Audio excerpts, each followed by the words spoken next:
दूर जंगल में रानू चिड़िया रहती थी। रानू चिड़िया बहुत ही मेहनती और भोली चिड़िया है, जिसकी एक बेटी है और वह अपनी बेटी की शादी करना चाहती है। क्या हुआ चिड़िया, तुम्हारी बेटी तो सयानी हो गई है, उसकी शादी के बारे में सोचा है कि नहीं? हाँ गौरी बहन, गुड़िया तो अब सयानी हो गई है, बस उसी की शादी की तो चिंता लगी रहती है। मैंने तो अपनी बेटी के लिए सारे दहेज भी जमा कर लिए हैं। मम्मा चिड़िया गुड़िया के शादी के अरमान लिए हुए हैं। अपनी बेटी के सपने सजाए शादी की सारी तैयारियां कर लेती है। वहां गुड़िया अपने दोस्त से बातें कर रही है। तुम चिंता ना करो चिंटू, मैं शादी तो बस तुमसे ही करूंगी। माँ जो भी कहे, मैं माँ का कहना नहीं मानूंगी। मैं माँ से अपनी जिद मनवा कर ही दम लूंगी। ऐसा ना करो कि तुम भी माँ की बातों में आकर मुझे भूल जाओ, मैं किसी और से शादी करके चली जाओ। नहीं नहीं चिंटू, तुम ये कैसी बात कर रहे हो? मैं शादी करूंगी तो बस तुमसे ही करूंगी। ऐसा कहकर गुड़िया घर की तरफ चली जाती है। गुड़िया बेटी, कल तुम्हें एक जोड़ा देखने आ रहा है। और गुड़िया बेटी, वो लड़का बहुत सुंदर और मेहनती है, उसका परिवार भी बहुत अच्छा है। माँ, मैंने तो आपको अपनी दिल की बात पहले ही बता दी थी कि मैं चिंटू से ही शादी करूंगी, तो बस चिंटू से ही करूंगी। माँ, आप तो मेरे से जबरदस्ती नहीं कर सकती, मेरा यही फैसला है। गुड़िया बेटी, मुझे आपकी शादी से कोई मनाही नहीं है, पर मुझे गौरी आंटी ने बताया है कि चिंटू एक नंबर का आवारा और बदमाश लड़का है, और वह आलसी भी है। वह अपना पेट तो दाना मांग मांग कर खाता है, तो वह आपका पेट कैसे पालेगा? बेटी, दुनिया में सबका इलाज है, पर आलसी लोग का कोई इलाज नहीं है।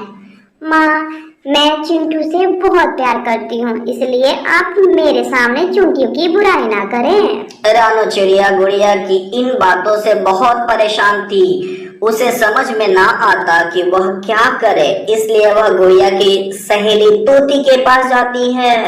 तोती, तो गुड़िया तुम्हारी सहेली है, इसलिए उसे समझाओ कि जो चिड़ा उसके लिए है वो अच्छा नहीं है। मैं उसकी शादी एक ऐसे लड़के से कराना चाहती हूँ जो खूब मेहनती है, उसका नाम मानव है। वही चिड़िया बहुत ईमानदार है, मेहनती भी है। तुम उससे कहो कि वह मानव से शादी कर ले। आंटी, मैंने तो पहले ही गुड़िया को समझाया, पर आप कहती हैं तो मैं एक बार फिर से गुड़िया से बात करूंगी। फिर ऐसा सुन ले तोती गुड़िया के पास जाती है। गुड़िया सहेली, तुम अपनी मम्मा की बात मान लो, तुम मानव से शादी कर लो, वह बहुत अच्छा लड़का है। मुझे पहले ही पता था कि माँ ने तुमको भी उल्टी सीधी बातें सिखाई होंगी। सब जानते हैं कि चिंटू बहुत ही आलसी और बदमाश है, तो फिर तुम कैसे गुजारा करोगे उस चिंटू के साथ?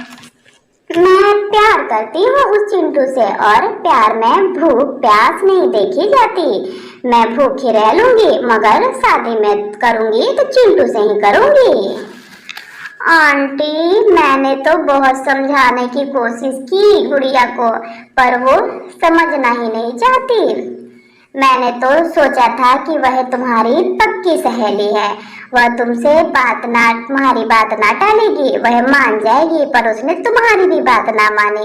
अच्छा, मैं कबूतरी से बात करती हूँ, वह अपनी कबूतर आंटी की बात जरूर मानेगी, उनकी बात जरूर मानती है वो।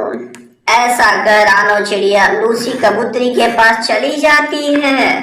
देखो ना लूसी कबूतरी गुड़िया को कोई बात नहीं सुन रही है, वो तुम्हारे पास आती है और तुम्हें आंटी आंटी भी कहती है।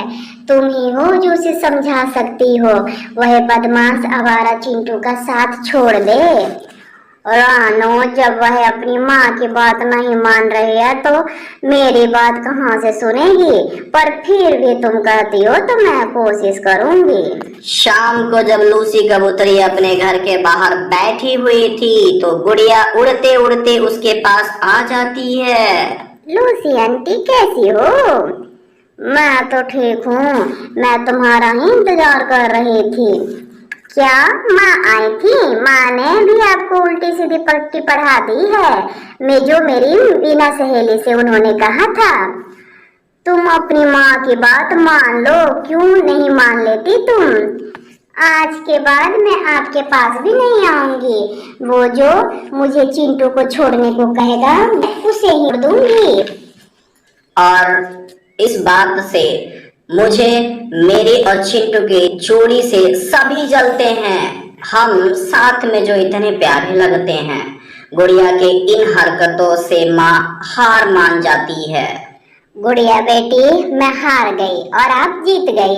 अब जब आपको अपनी मम्मा की बात नहीं माननी है तो अब मैं आपको कुछ नहीं कहूंगी, पर देखना एक दिन आप जरूर पछताओगे और फिर आपकी मदद कोई ना करेगा। आप बोलोगे चिंटू, बोल दो चिंटू को और कहो कि वह आपको आकर शादी करके ले जाए। तभी चिंटू आता है और गुड़िया से शादी कर उसे ले जाता है। मम्मा चिड़िया क्या करती, वह अपनी बेटी के सामने मजबूर होकर उसके भविष्य की चिंता कर रही होती है। 2-4 दिन तो चिंटू गुड़िया की खूब सेवा करता है, इसका ख्याल रखता है। पर जैसे ही 2-4 दिन गुजर गए, 5वें दिन चिंटू गुड़िया से कहता है, गुड़िया, जब तुम नई नवेली दुल्हन नहीं रही, जाओ मेरे लिए अपने लिए दाना ले आओ, मुझे बहुत भूख लगी है। चिंटू, क्यों? पर शादी से पहले तो तुमने कहा था कि दाना तुम लाओगे और मैं घर देखूंगी। मैंने झूठ बोला था। अगर मैं झूठ ना बोलता तो तुम कैसे मुझसे शादी करती? मैं तो अपने लिए दाना नहीं लाता, तो मैं तुमको दाना कहाँ से ला कर दूंगा? पगला गई हो क्या? फिर मजबूरन गुड़िया को अपने और चिंटू के लिए दाना लाना पड़ता। चिंटू घर में बैठा आराम करता और गुड़िया अपने लिए और चिंटू के लिए दाना लाती। फिर कुछ दिन ऐसा ही चलता। गुड़िया अपनी हालातों के सामने मजबूर थी और फिर एक दिन गुड़िया ने एक अंडा दिया, पर चिंटू अपना ही अंडा उठाकर नीचे फेंक देता है। जालिम, जालिम, ये क्या किया तुमने? अपना ही अंडा तोड़ दिया। घर छोटा है और इस घर में बच्चों की जगह नहीं है गुड़िया।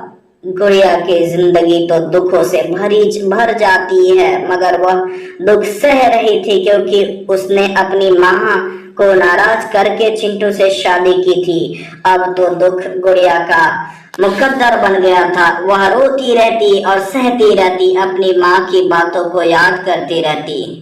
प्यारे दोस्तों, वीडियो पसंद आए तो लाइक, शेयर और सब्सक्राइब करना ना भूलें। धन्यवाद।